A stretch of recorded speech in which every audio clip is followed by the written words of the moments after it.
Hey guys, welcome to episode 4 of Silent Voices. I remain your host, Angel Vincent. So today we're going to be talking about peer pressure. Peer pressure is a real thing. Anybody can experience peer pressure, and I'm not saying that it's only applicable to young adults and teenagers. I feel even the grown adults, people in their mid-30s, mid-40s, mid-50s can be pressured into doing some particular things that exist among their peers. So today we're going to be talking about peer pressure, things that I feel affect us as young adults, because I'm a young adult, and teenagers too. So without further ado, let's get it. Anyway, the first thing I think that is a trend now is getting into a relationship. It's such a big thing, and I'm not going to come here and cap and be like, I've never been in a relationship. I've had my share of boyfriends, and looking back, I'm not like none of that was necessary, because now we are pressured. Everybody wants to have a boo, everybody wants to have a bae, everybody wants to be booed up and link up and hook up and everything up. But it's not like, okay, what's actually the point? Because most young people just date just because. You will be like, okay, I've forgotten who I asked. I asked one of my friends, or the person not really a friend, but I asked somebody, and I was like, okay, this person that you are with, this person that you are dating now, do you see yourself marrying that person? And the person was not like, no, me marry that kind of person, God forbid though, that we are just dating. I never understand.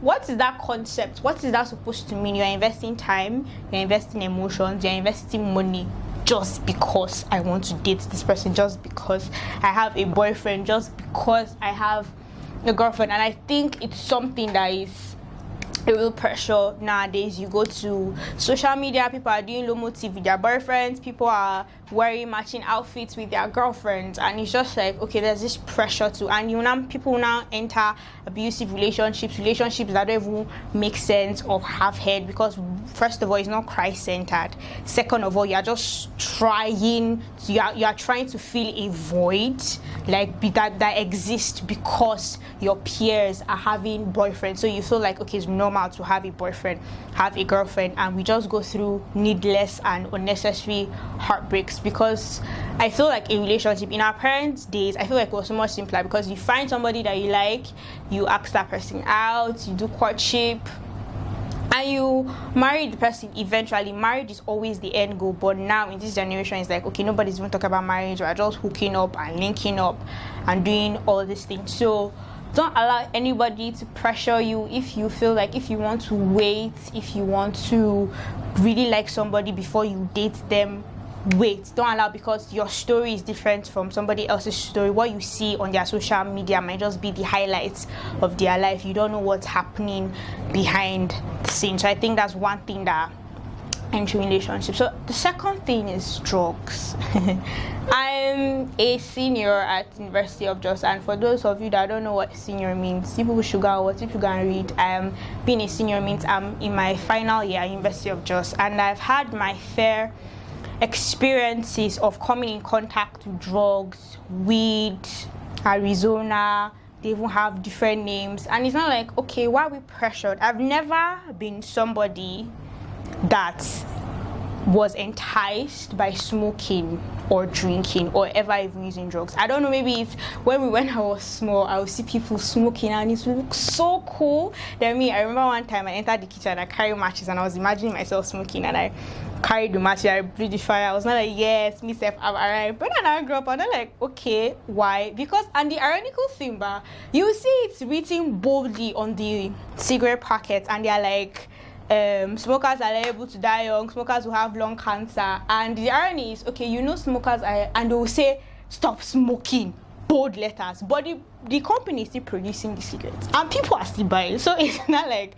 there's no even balance. We're not really gauging it well. And I went to school and I've come in contact and people like I've been around smoked, and it's not like, okay, just try it now, just try this one, just try it, just be high, be high. I'm already high on the Holy Ghost, thank you very much. What am I looking for highness for? So it's just like, okay, using drugs, partying hasn't real. Thanks to my parents, they caged me so much. So I'm not even really somebody that likes going out. So I prefer even staying at home. So this idea of partying does not entice me. If you want to entice Angel, don't even use partying, don't use drinking, don't use smoking. I accidentally tasted whiskey once and I was like, okay, I'm never ever going to.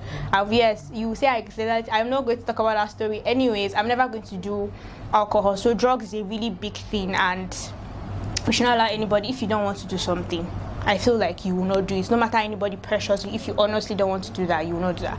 Then the third thing, I think, because I'm a girl and a young girl in Africa, I'm in my early 20s, so I feel like it's getting married one time. And there's this thing, that's how we grew up. They label your life for you. You enter kindergarten, you go to nursery school, go to primary school, go to secondary school, go to university, finish, get a job, then automatically you just see husband, then you just bring husband home. Daddy, I found somebody, I want to marry. The pressure for getting married is so real, and I want to talk to parents. If you people will listen to me, like, it's not, you can't just, because you people pressure people into getting married, do not enter wrong marriages, enter abusive marriages. Why? Because they felt left out. Your mates might be getting engaged, they might be getting married, they might be having children, but if you haven't seen somebody and if God hasn't spoken to you, that's why God is very important when you want to enter a relationship and get married to that person eventually, so that you do not